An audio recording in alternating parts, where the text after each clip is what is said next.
I'm a three-time world champion. I think I know quite well what I can do and what I cannot do. Um, It looks like things are heating up at Red Bull. After that crazy race in Hungary, things got ugly behind the scenes. Max Verstappen spoke out and said he wouldn't apologize and hadn't even talked to his engineer after what happened. We've got Red Bull trying to control Verstappen's life, and he didn't like that at all.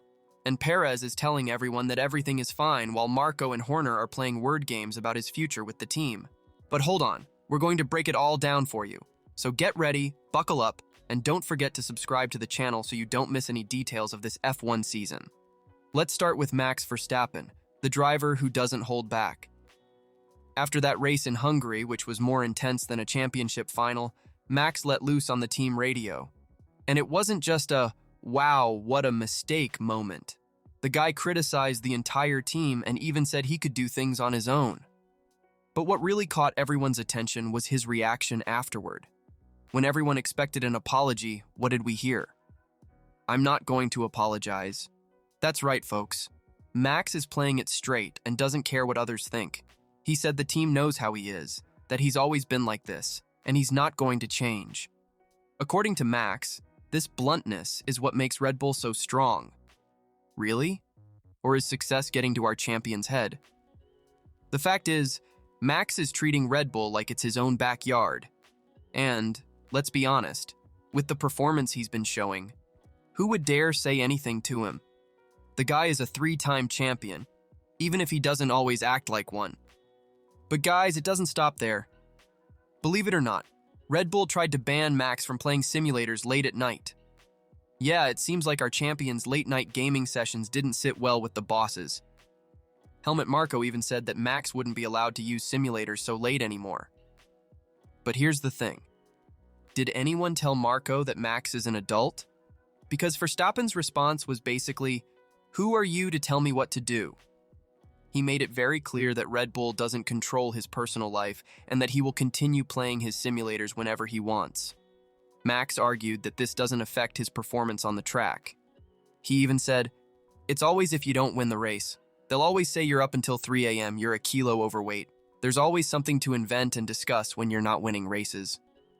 Yeah, folks, Max is in full-on blunt mode. And to be honest, looking at the results, I think we have to agree with him this time, right?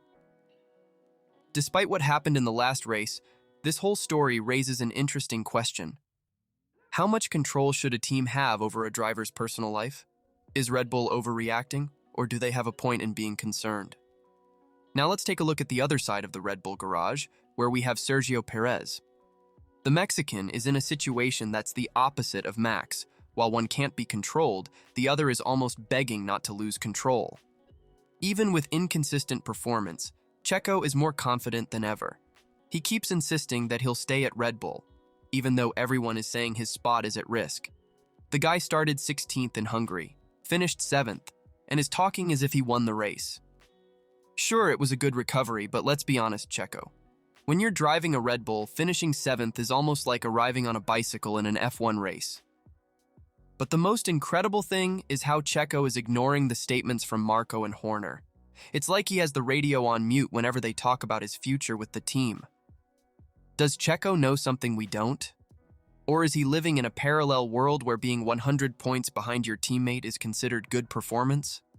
The fact is, the Mexican is doing everything he can to show he deserves to stay on the team. He even mentioned that they've made adjustments to the car to improve balance and performance.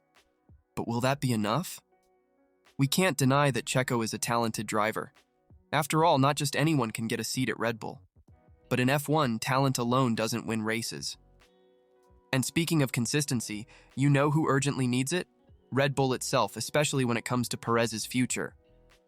Guys, if you think politics is complicated, you haven't seen the wordplay that Helmut Marko and Christian Horner are doing regarding Perez's future. On one side, we have Marko, who has practically put a countdown clock on Checo's head, saying that discussions about his future will happen after Spa. Meanwhile, Horner is being more diplomatic, praising Checo's recovery in Hungary, talking about the great race he had. But let's be honest, right? Praising a 7th place for someone driving a Red Bull is almost like celebrating a point with a Williams. And to make things even more interesting, Marko dropped the bombshell. Daniel Ricciardo or Liam Lawson could replace Perez. The music is playing, and Checo is running not to be left without a seat when it stops. But here's the thing. If you were in Horner's shoes, what would you do? Would you keep Checo, betting that he'll improve, or would you start making calls to Ricciardo or Lawson? Think carefully, because this decision could define Red Bull's future. And now, guys, let's talk about something that's heating up. The title fight between Verstappen and Norris. That's right, folks. It looks like our Flying Dutchman won't have it easy in this final stretch. Lando Norris is coming in strong, making McLaren rise from the ashes like a phoenix. Verstappen has a 76-point lead, which seems like a lot, right? But even he admitted that there's no room to relax. In his words, they, McLaren, are the dominant force and keep winning, for sure. It's like Max is looking in his rearview mirror and sees Norris coming. But hold on, it gets even more interesting. Verstappen will have to start 10 positions back on the grid due to an engine change. Can you believe it? The guy will have to do one of those comeback races. He'll have to pass everyone, including the McLarens of Norris and Piastri, who have been flying lately. And you know what's even crazier? Max and Lando are friends. It's like that story of best friends turning into rivals, you know? They even have a connection with Belgium. Both have Belgian mothers. Speaking of which, Verstappen is super excited to race in Spa. He said he grew up near there and it's his favorite track. Maybe that's why he always works his magic on this circuit. But the most interesting thing is how Verstappen is handling this situation. He said, "In the end, we need to focus on ourselves. I think we can do better in terms of optimizing the car's performance." It's that story, right? Eyes on the championship. But first, let's improve the car. It's like Red Bull realized they can't just enjoy the lead anymore. McLaren has woken up, and now it's time to go back to the lab and make that cool upgrade to the car. So, guys, get your popcorn ready because this end of the season promises to be exciting. Will Verstappen be able to hold on? Or will Norris pull off that epic comeback? Hey folks, we've reached the end of this crazy lap through the world of Formula One. It seems Red Bull is living up to its name, giving wings not just to the cars but to controversy as well. On one side, we have Max Verstappen, the rebellious driver. The guy is winning everything but doesn't care what the team says. Wants to play the simulator late at night? He plays. Wants to speak his mind on the radio? He does. On the other side, we have Perez, confident that he'll stay on the team, while Marco and Horner are playing a game of last man standing with his seat. What we're seeing is Formula One in full boil. Red Bull, which seemed to have dominated everything, is now dealing with internal problems and external threats. In the end, we're left with a lot of questions. Only time will tell, but one thing is for sure. This F1 season is unpredictable.